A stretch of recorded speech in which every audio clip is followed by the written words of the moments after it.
नमस्कार दोस्तों, मैं सुनील आप सभी का स्वागत करता हूं गूगल एग्जाम स्टडी पर। और जैसा कि आपको पता है कि हम पिछले काफ़ी दिनों से पॉलिटी के प्रैक्टिस सेट करते आ रहे थे और आज हम यहां पे शुरू कर रहे हैं पॉलिटी की थ्योरी। और एक एक चैप्टर को बिल्कुल बढ़िया से करते चले जाएंगे।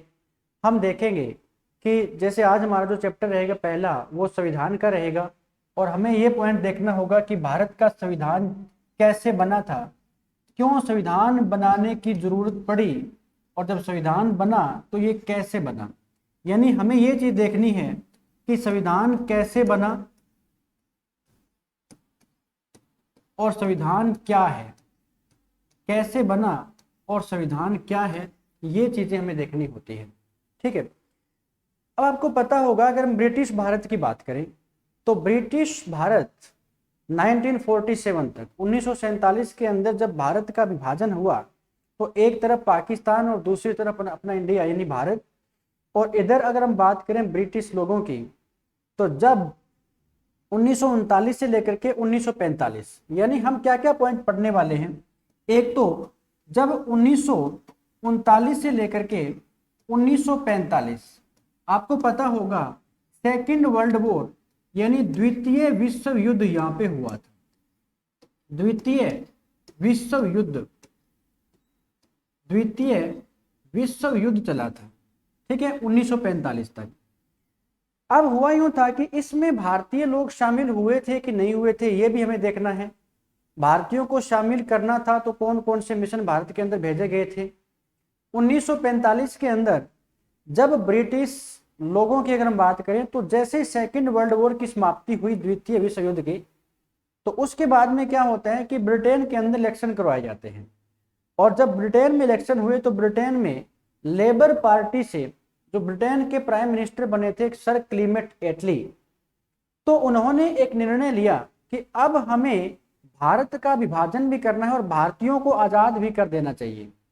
क्योंकि ब्रिटिश लोगों को उस समय ये एहसास हो गया था कि कहीं ना कहीं भारतीय जो है अब इतने सक्षम हो चुके हैं कि अपने देश को खुद चला सकते हैं। अब हुआ यूं था कि जब ब्रिटेन के प्रधानमंत्री बने सर क्लीमेट एटली तो इन्होंने अपनी कैबिनेट से कुछ लोगों को चुना और उनको भेजा गया था भारत के अंदर। और भारत का विभाजन का मतलब भारत के संविधान का निर्माण करने के लिए। और हुआ यूं था कि संविधान कैसे बना और संविधान क्या चीज है, संविधान की जरूरत क्यों पड़ी थी। देखो, पहले क्या था कि ब्रिटिश लोग भारत को चला रहे थे, उन लोगों के हाथों में सारी पावर थी, वो लोग अपनी मनमानी यहाँ पे कर रहे थे। जब 1945 के अंदर सेकेंड वर्ल्ड वॉर की समाप्ति हुई तो अब इनको लगने लगा कि जो भारतीय है वो खुद अपने देश को चला सकते हैं। तो इनको अपने देश को चलाने के लिए एक ऐसा, हम ऐसा कह सकते हैं कि ऐसी बुक कह सकते हो, ऐसा इनके पास में कोई सिस्टम होना चाहिए जिनके आधार पर ये अपने देश को चलाएंगे। तब यहाँ पे एक फैसला लिया गया था कि भारतीय लोगों के लिए एक संविधान बनेगा और संविधान का निर्माण करने के लिए सबसे पहले एक संविधान सभा बनेगी और उसी के आधार पर भारत चलेगा। यानी भारतीयों के द्वारा एक संविधान सभा का निर्माण भी होगा और वही संविधान सभा क्या काम करेगी, संविधान का निर्माण करेगी। अब पॉइंट क्या आता है कि ये जो संविधान है ये कैसे बना और संविधान क्या है हमें देखना है। यानी संविधान के माध्यम से ही आज देश के प्रत्येक नागरिक को ये पता चलता है कि देश में जो निर्णय लेने की शक्ति होगी वो किसके पास में होगी। कहने का मतलब सरकार का संचालन कैसे होगा, सरकार का संचालन कैसे होगा, संचालन कैसे होगा। ठीक है, समाज में जो निर्णय लेने की पावर होगी, निर्णय लेने की जो पावर होगी, जो शक्ति होगी वो किसके पास में होगी, शक्ति किसके पास में होगी। देश के अंदर कानून कौन बनाएगा और देश में जो कानून बनाएगा तो उन कानूनों को लागू कौन करवाएगा। देश के अंदर ये जो राज्य विधानमंडल होते हैं ये कैसे बनते हैं, जो संसद होती है ये कैसे बनेगी, नियम जो कानून बनेंगे वो बनाएंगे कौन और उनको लागू कौन करवाएगा। यानी इन सभी चीजों के बारे में हमें पता कहाँ पे लगता है, हमारे संविधान के अकॉर्डिंग पता लगता है। हमारा संविधान ही एक ऐसा सिस्टम है जो हमें बताता है कि हमारा देश कुछ इस प्रकार से चलेगा। यानी ये समझो कि जब संविधान को बनाने की प्रक्रिया शुरू हुई तो उस समय ये निर्णय लिया गया था कि मान लो कोई एक समुदाय है और इस समुदाय के अंदर विभिन्न जातियों के लोग रहते हैं। अब आपको पता होगा कि एक समुदाय के अंदर अगर विभिन्न जातियों के लोग रह रहे हैं तो उनमें एकता बननी स्वाभाविक नहीं है, वहां पर भेदभाव भी होंगे। वहां पर कुछ लोग कहेंगे कि हमें ये नियम बनाना है, कुछ लोग कहेंगे कि इसको लागू नहीं करना है, मतलब एकता नहीं बन पाएगी। तो इसका मतलब ये हुआ कि हमारे देश के अंदर भी कुछ ऐसा सिस्टम होगा। देश के जो संविधान के निर्माता थे उन्होंने पहले ही इस तथ्य को देख लिया था कि देश में आगे क्या कंडीशन हो सकती है, उसी के आधार पर इन्होंने बनाया था हमारे संविधान को। संविधान बनाने की जब प्रक्रिया शुरू हुई तो वहां पे डॉक्टर भीमराव अंबेडकर का नाम जरूर आता है। डॉक्टर भीमराव अंबेडकर एक ऐसे व्यक्ति थे, उस समय की अगर बात करें तो देश के अंदर उनके मुकाबले का कोई ऐसा व्यक्ति नहीं था जिनके पास में इतनी डिग्रियां वगैरह हो, जो कानून के इनसे ज्यादा कोई जानकार उसमें कोई व्यक्ति नहीं था। कहने का मतलब अगर डॉक्टर बी आर अम्बेडकर उस समय हमारे संविधान सभा के सदस्य नहीं बनते तो शायद हमारे देश का संविधान इतना समृद्ध नहीं बनता। आज आपको पता होगा कि इंडिया का जो संविधान है वो सबसे बड़ा एक लिखित संविधान है, सबसे बड़ा लिखित भी है और सबसे बड़ा विस्तृत संविधान भी आता है। बना कैसे था, कितनी बैठकें हुई थी, कौन कौन से मिशन भारत के अंदर आए थे, एक एक पॉइंट को हम बिल्कुल बारीकी से देखेंगे। तो अब आपको इतना पता लग गया होगा कि संविधान ही वो वस्तु है, यह संविधान ही है जो हमें ये बताता है कि देश में संचालन कौन करेगा, सरकार कैसे बनेगी, संसद कैसे बनेगी, संसद में जो सदन है वो कैसे बनते हैं, मेंबर कितने होंगे, यानी कि चुनाव वगैरह है वो कैसे करवाए जाएंगे। एक एक पॉइंट को हमारे संविधान में बताया गया है। और संविधान का महत्व क्या होता है, तो संविधान कैसे बना ये बताएंगे, और संविधान क्या है हमने डिस्कस कर लिया है।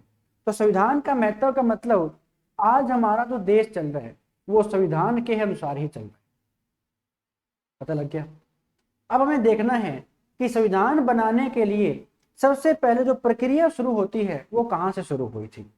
तो आपको पता होना चाहिए कि जब हमारा संविधान बनने की प्रक्रिया शुरू हुई थी तो संविधान को बनाने के लिए जरूरत पड़ती है एक संविधान सभा की। संविधान बनेगा संविधान सभा के द्वारा। तो सबसे पहला पॉइंट हमें यह देखना है कि जो संविधान सभा बनी वो कैसे बनी थी। इस संविधान सभा की सबसे पहले मांग किसके द्वारा की गई थी। तो अगर सही रूप में देखें तो एक तो होती है इनडायरेक्ट रूप से, यानी संविधान सभा की अप्रत्यक्ष जो मांग हुई थी वो सबसे पहले कहां पर की गई थी। तो 1895 का समय रहेगा और 1895 में एक व्यक्ति का नाम आता है BG तिलक, बाल गंगाधर तिलक का नाम आता है, और उनका एक विधेयक था जिसका नाम आता है स्वराज विधेयक। स्वराज विधेयक। और इसी से हमें पता लगता है कि सबसे पहले जो अप्रत्यक्ष या इनडायरेक्ट जो डिमांड उठी थी संविधान सभा की वो यहीं से उठती है। अगर हम देखें कि संविधान सभा की जो सांकेतिक मांग है वो सबसे पहले कब उठती है, संविधान सभा की सांकेतिक जो मांग है ये सबसे पहले कब उठी थी। तो 1922 के अंदर अगर हम वर्णन करें यहाँ पे महात्मा गांधी का, तो महात्मा गांधी का एक पत्रिका हुआ करती थी। 1922 के अंदर महात्मा गांधी की एक पत्रिका थी, उस पत्रिका का नाम आता है हरिजन पत्रिका। हरिजन पत्रिका। और इस पत्रिका के माध्यम से महात्मा गांधी ने क्या कहा था कि जो देश का संविधान बनेगा वो भारतीयों की इच्छा के अनुसार बनेगा। ये बात महात्मा गांधी के द्वारा यहाँ पर बोली गई थी। समय कब का है, 1922 का है। 1922 के अंदर आपको पता होगा कि इधर जब 1920 के अंदर असहयोग आंदोलन शुरू किया गया था तो उसे 1922 के अंदर वापस भी लिया गया था। तो 1922 में महात्मा गांधी की एक पत्रिका आती है हरिजन पत्रिका। यहाँ पर महात्मा गांधी ने क्या कहा था कि जो भारत का संविधान बनेगा वो बनेगा भारतीयों की इच्छा के अनुसार। कवर हुआ। तीसरा पॉइंट अगर हम देखें, जो प्रत्यक्ष मांग सबसे पहले उठी है, प्रत्यक्ष मांग, वो सबसे पहले समय रहेगा 1934 1934 का। 1934 में वामपंथी नेता हुआ करते थे एम.एन. रॉय, और एम.एन. रॉय ने क्या काम किया था, संविधान सभा की यहां पर मांग की थी। तो तीनों पॉइंट कवर हुए कि संविधान सभा की सबसे पहले अगर पूछे कि अप्रत्यक्ष मांग कहां पर उठती है, तो स्वराज विधेयक के द्वारा उठी थी बीजी तिलक, 1895 का समय रहेगा। सांकेतिक मांग पूछे तो यहां पर आएंगे, महात्मा गांधी का नाम आता है। अगर पूछे कि प्रत्यक्ष रूप से सबसे पहले मांग कब उठती है, तो 1934 एक वामपंथी नेता हुआ करते थे एम.एन. रॉय, उन्होंने संविधान सभा की मांग को दोहराया था। उसके बाद में जब भारत सरकार अधिनियम पारित हुआ 1935 के अंदर, तो कांग्रेस पार्टी ने 1937 के अंदर फिर से इस मांग को दोहराया था। और उसके बाद में 1938 के अंदर, 1938 में जो पंडित नेहरू थे, पंडित नेहरू ने एक और लाइन यहां पे कही थी। उन्होंने क्या कहा था, उन्होंने ये कहा कि जो देश का संविधान बनेगा वो उस संविधान सभा के द्वारा बनाया जाएगा जो संविधान सभा वैश्विक मताधिकार के आधार पर निर्वाचित होगी। समझ में आ रहा है? कहने का मतलब यहाँ पे क्या लाइन बोली गई है, 1938 की बात है। पंडित नेहरू ने यह बोला कि जो देश का संविधान बनेगा ना, वो बनाएगी संविधान सभा, लेकिन जो संविधान सभा बनेगी वो बनेगी वैश्विक मताधिकार के आधार पर, और वैश्विक मताधिकार के आधार पर जो सदस्य चुन करके आएंगे वही बनाएंगे देश के संविधान को। यानी इसमें हमें किसी बाहरी देश का हस्तक्षेप नहीं चाहिए होगा, खुद हम भारतीय लोग ही इसको बनाएंगे। ये 1938 की घटना रहेगी। इधर आपको पता होगा 1939 में सेकेंड वर्ल्ड वॉर शुरू हो जाता है और ये 1945 तक चला था। यानी 1939 से 1945 तक क्या होता है, सेकेंड जो वर्ल्ड वॉर होता है वो यहाँ पे चलता है। सेकेंड वर्ल्ड वॉर, द्वितीय विश्व युद्ध यहाँ पे चलता था। अब 1945 के अंदर क्या होगा, ब्रिटेन के अंदर इलेक्शन हुए। इलेक्शन हुए तो सर क्लीमेट एटली जो है ब्रिटेन के प्रधानमंत्री बने। उन्होंने एक मिशन भारत के अंदर भेजा जिसका नाम आता है कैबिनेट मिशन। उस मिशन के आधार पर संविधान सभा का निर्माण हुआ। लेकिन हमें यह देखना है कि उससे पहले इसका जो बैकग्राउंड रहा था वो कैसा रहेगा। यानी सबसे पहले जो संविधान सभा, अब ये तो मांगे हो चुकी है, सबसे पहले ऐसा कौन सा मिशन आता है जिस मिशन के आधार पर सबसे पहले संविधान सभा के निर्माण की बात की गई थी। अब देखो इधर क्या होता है कि 1939 से 45 के बीच में सेकेंड वर्ल्ड वॉर जब शुरू हुआ तो इस युद्ध के अंदर बिना पूछे ही भारतीयों को शामिल कर लिया गया था। अब जब बिना पूछे भारतीयों को शामिल किया गया है तो इससे अगर थोड़े से पीछे की हम घटना देखें तो कुछ 1935 के हम जिक्र करेंगे। यानी 1935 के अंदर भारत सरकार अधिनियम पारित होता है। 1935 में भारत सरकार अधिनियम पारित होता है या भारत शासन अधिनियम पारित हुआ। भारत शासन अधिनियम पारित हुआ। इसे कहा जाता है भारतीय संविधान का ब्लूप्रिंट कहा जाता है। भारतीय संविधान का ब्लूप्रिंट कहा जाता है। क्यों कहा जाता है? क्योंकि हमारे संविधान को बनाने में जो बेस लिया गया था, जो हमारे संविधान का जो आधार है वो यही है, भारत शासन अधिनियम 1935। यहीं से हमारे संविधान का निर्माण हुआ था। सबसे ज्यादा प्रभाव किसका पड़ा था? इसका पड़ा था, भारत शासन अधिनियम 1935 का संविधान पर प्रभाव पड़ा था। अब हमें देखना है इसी अधिनियम के द्वारा भारत में सबसे पहले 1937 में क्या होते हैं, इलेक्शन करवाए जाते हैं, चुनाव करवाए जाते हैं। ठीक है, चुनाव हुए तो उसमें टोटल 11 प्रांतों के अंदर चुनाव होते हैं और इन 11 प्रांतों में से 8 प्रांत ऐसे आते हैं जहां पर कांग्रेस पार्टी की सरकार बनती है, जहां पर कांग्रेस पार्टी की सरकार बनी, और 3 प्रांत ऐसे आते हैं जहां पर हम कह सकते हैं कि गठबंधन की सरकारें भी बनती है, अन्य अलग अलग पार्टियां हुआ करती थी। अब एक चीज देखो ना, जब कांग्रेस पार्टी के पास में सबसे ज्यादा 8 प्रांतों के अंदर क्या है, मेजोरिटी है, क्लियर मेजोरिटी, स्पष्ट बहुमत था यहाँ पर, और जब 1939 के अंदर सेकेंड वर्ल्ड वॉर शुरू हुआ तो बिना पूछे भारतीयों को उसमें शामिल कर लिया गया, बिना पूछे भारतीयों को शामिल कर लिया गया। इस पर क्या होती है, जो कांग्रेस पार्टी है ना, वो नाराज हो जाती है और कांग्रेस पार्टी ने इन 8 के 8 प्रांतों के अंदर अपना इस्तीफा सौंप दिया था, इस्तीफा दे दिया। इस्तीफा किसने दे दिया था, इस कांग्रेस मंत्रिमंडल ने दे दिया था। अब कांग्रेस मंत्रिमंडल का इस्तीफा देने का मतलब यह हुआ कि इन्होंने कहा कि अगर हम बात करें सेकेंड वर्ल्ड वॉर की, तो आपने बिना पूछे भारतीयों को शामिल कैसे कर लिया, यानी हमसे पूछा तक नहीं आपने, और कैसे आपने भारतीयों को इसमें इन्वॉल्व कर लिया। जब हम चाहते ही नहीं सेकेंड वर्ल्ड वॉर में शामिल होना, तो आपने शामिल कैसे कर लिया। कांग्रेस मंत्रिमंडल क्या काम करती है, 1939 के अंदर ही यहां पे अपना इस्तीफा सौंप देती है 8 प्रांतों के अंदर। अब होगा इधर 1940 के अंदर एक अगस्त प्रस्ताव भी आता है, अगस्त प्रस्ताव, ठीक है। अब देखो, यानी जब एक मिशन भारत में आएगा 1942 के अंदर, अगर हम 1942 की बात करें तो 1942 के अंदर एक क्रिप्स मिशन भारत के अंदर आएगा।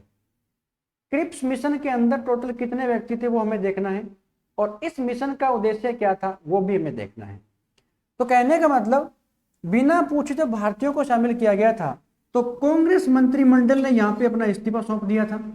उसके बाद में क्या होगा, इन लोगों का यानी ब्रिटिश लोगों का एक ही मकसद था कि कैसे भी करके भारतीयों को इस युद्ध के अंदर हमें शामिल करना है, और इसी मकसद से उन्होंने एक मिशन भारत के अंदर भेजा था 1942 के अंदर। अब 1942 के अंदर क्या होता है, 1942 की अगर हम बात करें तो इधर तो 1942 में भारत छोड़ो आंदोलन शुरू हुआ था, भारत छोड़ो आंदोलन शुरू हुआ था, भारत छोड़ो आंदोलन शुरू होता है, और इसी आंदोलन के दौरान महात्मा गांधी ने एक नारा दिया था।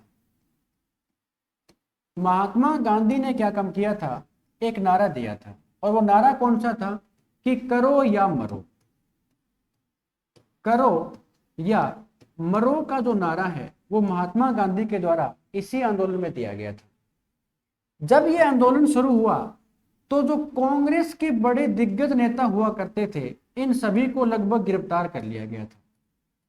कांग्रेस के लगभग जितने भी जो नेता थे, इन सभी को क्या काम किया गया था, गिरफ्तार कर लिया गया था, और गिरफ्तार करके इनको अलग अलग जेलों के अंदर डाल दिया गया था। अब क्या होगा कि ब्रिटेन की तरफ से एक मिशन भारत के अंदर आएगा, इसी समय आता है 1942 के अंदर, और इस मिशन का नाम रहेगा क्रिप्स मिशन।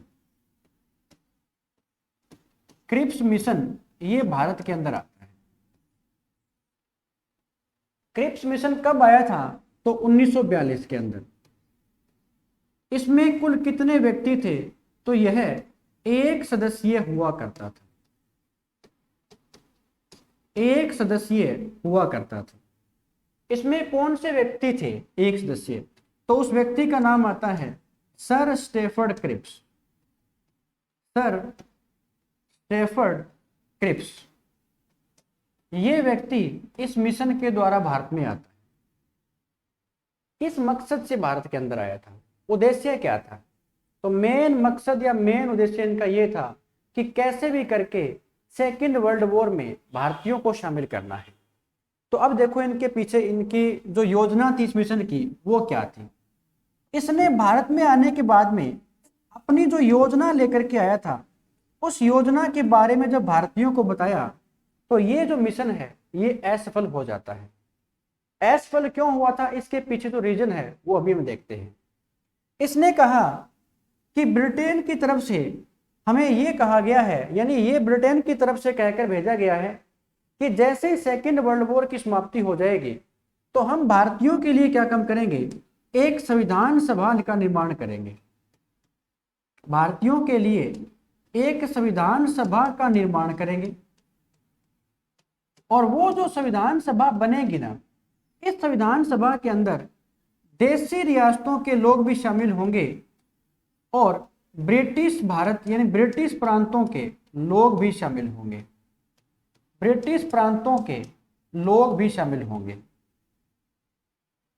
और ये जो संविधान सभा जिस भी संविधान का निर्माण करेगी, अगर मान लो वो संविधान किसी भी देशी रियासत को या फिर किसी भी मुस्लिम क्षेत्र को ये पसंद नहीं आता है, यानी वो इसको पसंद नहीं करते हैं, तो फिर क्या होगा, उन क्षेत्रों को या फिर उन देशी रियासतों को अपना संविधान अलग से बनाने की अनुमति भी दी जाएगी। ये शर्त रखी गई थी क्रिप्स मिशन के द्वारा, ये इनकी पहली योजना थी। दूसरा पॉइंट क्या कहा था कि जब यहाँ पे संविधान बनेगा तो यहाँ पे जब तक संविधान बनता है तो कार्यपालिका का वर्णन भी किया गया था कि इनका अलग सिस्टम होगा। यानी मेन मकसद देखो, इस मिशन का मेन मकसद क्या था, 1942 के अंदर भारत में आया, कौन सा व्यक्ति भारत में आता है, सर स्टैफर्ड क्रिप्स। मुख्य उद्देश्य क्या था, भारतीयों को सेकेंड वर्ल्ड वॉर में शामिल करना। नेक्स्ट पॉइंट क्या कहा, एक ऐसी संविधान सभा का निर्माण करेंगे जिसमें देशी रियासतों और ब्रिटिश प्रांतों के लोग भी शामिल होंगे। और साथ में क्या होगा, जो संविधान का निर्माण करेगी संविधान सभा, हो सकता है कि अगर वो किसी भी देशी रियासत को लाइक नहीं आता है, पसंद नहीं आता है, तो उनको अलग से अनुमति भी दी जाएगी। क्या ऐसा होना संभव था? नहीं था। तो फिर इसके फेल होने के या असफल होने के रीजन क्या थे? अब रीजन में पहला पॉइंट आता है, इधर अगर हम बात करें मुस्लिम लीग की, जो मुस्लिम लीग थी ना, वो चाहती थी कि हमारा अलग से क्या हो, मुस्लिम प्रांत हो, अलग से एक मुस्लिम प्रांत होना चाहिए। और इधर जो कांग्रेस मंत्रिमंडल था, जो कांग्रेस पार्टी थी, वो ये चाहती है कि अखंड भारत हो, अखंड भारत, भारत के टुकड़े या भारत का विभाजन नहीं होना चाहिए, ये चाहती है कांग्रेस मंत्रिमंडल या कांग्रेस पार्टी। तो अगर पूछे कि मुस्लिम लीग की तरफ से क्यों अस्वीकार किया गया, क्योंकि मुस्लिम लीग क्या चाहती है कि हमारा अलग मुस्लिम प्रांत होना चाहिए, और इधर कांग्रेस पार्टी क्या चाहती है कि हमारा जो देश है वो अखंड होना चाहिए, भारत का विभाजन नहीं होना चाहिए। तो इन दोनों की मांगों को अप्रत्यक्ष रूप से स्वीकार किया गया था इस मिशन के द्वारा। इसलिए जो मुस्लिम लीग है, इन्होंने इसको अस्वीकार कर दिया और कांग्रेस मंत्रिमंडल ने भी इसको अस्वीकार कर दिया था। कहने का मतलब, पहला जो मिशन भारत के अंदर आया था वो कौन सा था, कैबिनेट और क्रिप्स मिशन आता है, 1942 के अंदर आया था। 1942 के अंदर मिशन भारत में आया तो क्या योजना लेकर के आपने डिस्कस कर लिया। अब ये मिशन असफल हो गया। असफल होने के बाद में अब जो नेक्स्ट मिशन आएगा उसका नाम आता है कैबिनेट मिशन। नेक्स्ट मिशन कब आएगा, वो आएगा 1946 के अंदर। 1946 के अंदर कैबिनेट मिशन भारत के अंदर आएगा और वही जो कैबिनेट मिशन है, उसी मिशन के आधार पर सबसे पहले संविधान सभा बनेगी, एक अंतरिम सरकार भी बनेगी। और संविधान सभा जो बनेगी उसमें कितने मेंबर होंगे, वो मेंबर किस आधार पर हमारी संविधान सभा के अंदर लिए जाएंगे, और कितने जनसंख्या के पीछे एक सीट को रखा जाएगा, टोटल संख्या कितनी होगी, ये सारा जो डाटा है ये कैबिनेट मिशन के आधार पर बना था। कैबिनेट मिशन को भारत में किसने भेजा, तो सर क्लीमेट एटली ने भेजा था।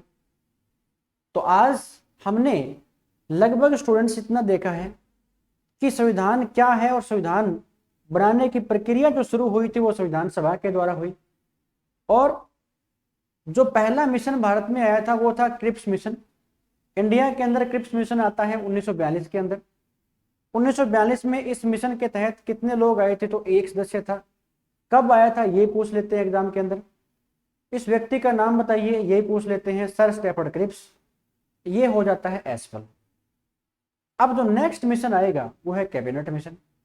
तो आज हम इतना ही पढ़ेंगे, कल हम देखते हैं स्टूडेंट्स कि क्रिप्स मिशन भारत के अंदर कैसे आया, कब आया था, कितने सदस्य थे, ओ सॉरी कैबिनेट मिशन भारत में कब आया, कैबिनेट मिशन में कितने मेंबर थे, और इसने क्या क्या योजनाएं भारतीयों को बताई, और उसी के आधार पर बनी हमारी संविधान सभा, और उसी संविधान सभा ने हमारे संविधान का निर्माण भी किया था। ठीक है, तो आज के लिए स्टूडेंट्स इतना ही। थैंक यू, धन्यवाद।